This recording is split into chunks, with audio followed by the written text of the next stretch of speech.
Hello dear students, welcome you all to the 31st lecture of macroeconomics, and today's lecture we will discuss investment function. In previous lectures we have learned about consumption functions and saving functions. So sometimes we get confused between savings and investment, and in the beginning of this unit I told you what is the difference between investment and saving based on the returns, based on the ways of doing saving and investment, based on the risks, and based on the time duration. So now when we are saying investment, so investment also further we will say there are two types of investment. Okay, in ordinary way we say that when we are buying shares or stocks or bond securities, so we say that is a investment, but actually that is not the real investment, because it's simply a transfer of existing assets to another one. Suppose you have excess liquidity, you are purchasing shares, so that is just transferring of assets. Okay, so these are called financial investments. Okay, and these kind of investment does not affect aggregate spendings. It means it is just liquidity you are transferring in the form of shares or stocks. It is not and like participating, or it is not contributing in the growth of any economy. So Keynesian terminology says that real investment is a kind of investment which leads to further increase in the level of income and production. Means if you are doing certain kind of investment, it must increase the national income and production. And how the national income will increase?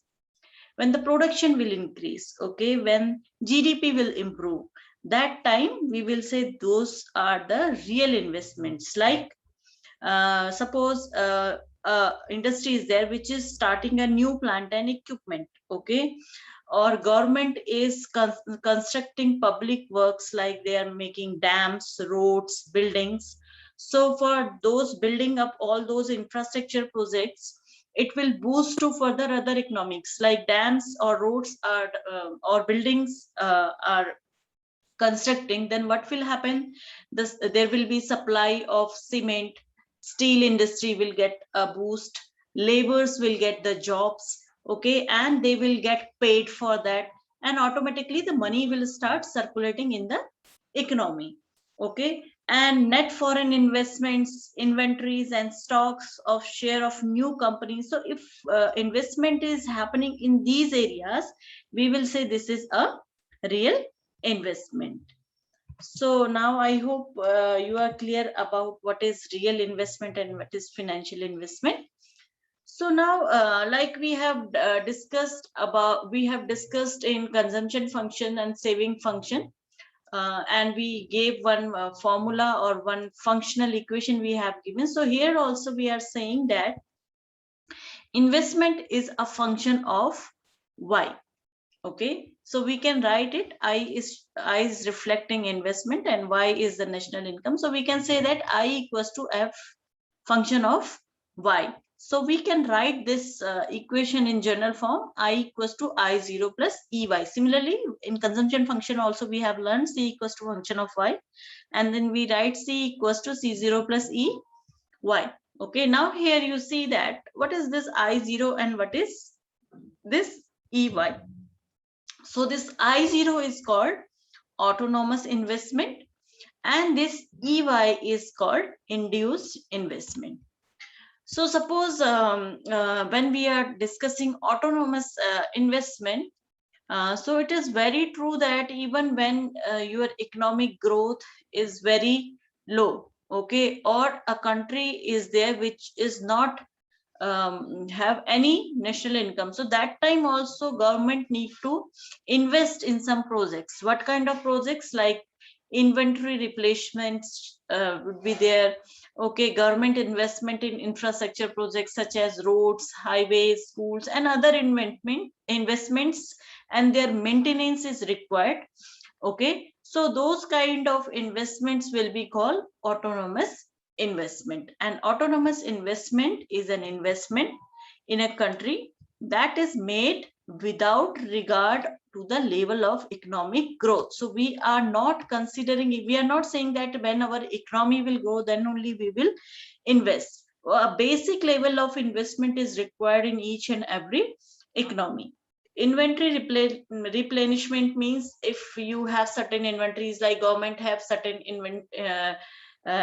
inventories, okay, or industrial sector have already existing some kind of inventory, their replenishment is required. Means old inventory will be removed and new inventory will be introduced. Government infrastructure projects, like government do a lot for construction of road, highways. Those are the basic investment which will boost further the new investment. So basic investment you have to do irrespective of your level of economic growth. So those kind of investment will be called autonomous investment. Now next is your induced investment, which is EY. So when your income will, level of income will grow, this investment depends upon income, okay, national income. So when the national income will grow, then the investment will also increase. Okay, how?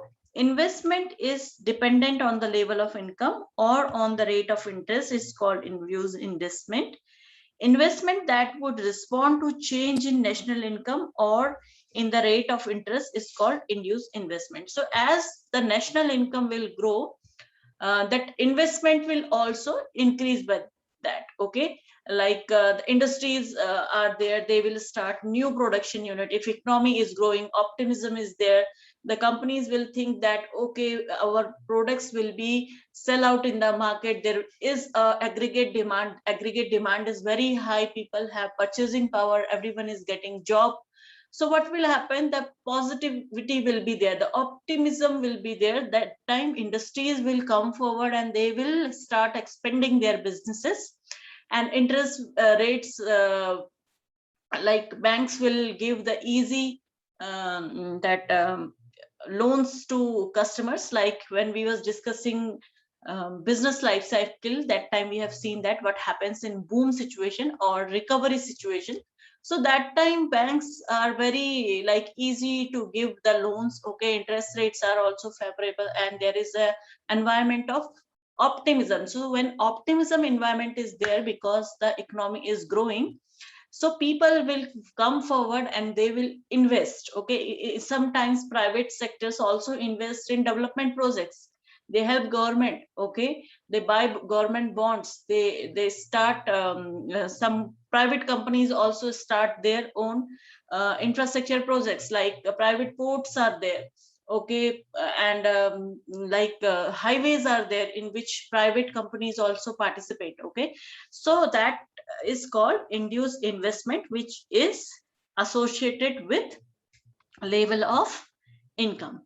So I hope investment function is clear. Now let's see what is average propensity to invest and what is marginal propensity to invest. So average propensity to invest is almost same like we have learned earlier, average propensity to consumption and average propensity to invest. It is simply the ratio of investment over national income. Okay, so average propensity to invest is the ratio of investment over national income. So I over Y. I is, we can write I0 plus EY. This is your autonomous investment, and EY is your induced investment divided by Y. So these are the formula. These are same as we have learned earlier.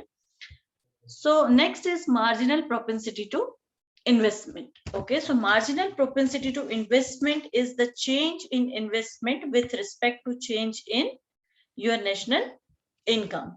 So if your national income is changed by some proportion, how much change is coming in investment will be your marginal propensity to invest. So in this formula, d by dy, I in place of y, we can write I0 plus ey.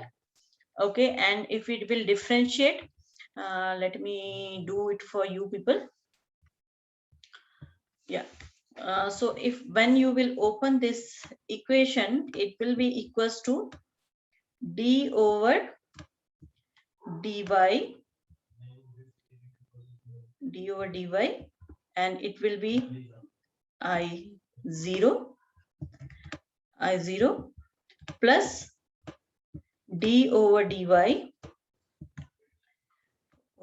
d over dy, and then it will be ey. Okay, so you can see here this is a constant I0 and it is differentiating with respect to y, so its value will be 0, and this is d over dy ey, so y d over formula is there, d over dx of x. If this is a formula, then its value will be equals to 1. So this e you can take outside and d over dy y will be 1. Then it will be 0 plus e.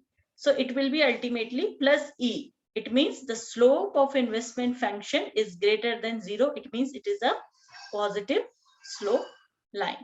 So I hope this topic is clear to you. Once again, I am telling you, marginal propensity to investment is the small change in investment with respect to the change in your national income. So d over dy, I in place of I we can write I0 plus ey, and when you will open this bracket it will be d over dy I0 plus d over dy ey. This e you can take outside and it will be d over dy. So the formula is there, d over dx x equals to 1. So it will be plus 0 plus e into dy over dy. So it will be equals to plus e. It means the marginal propensity to investment slope will be positive. So I hope this topic is clear for you people. There is nothing new. Already we have discussed this thing so many times. So if still you feel that you are facing difficulty in understanding this topic, you can ping me on WhatsApp. I will solve your query there. Thank you so much for watching today's video. Thank you.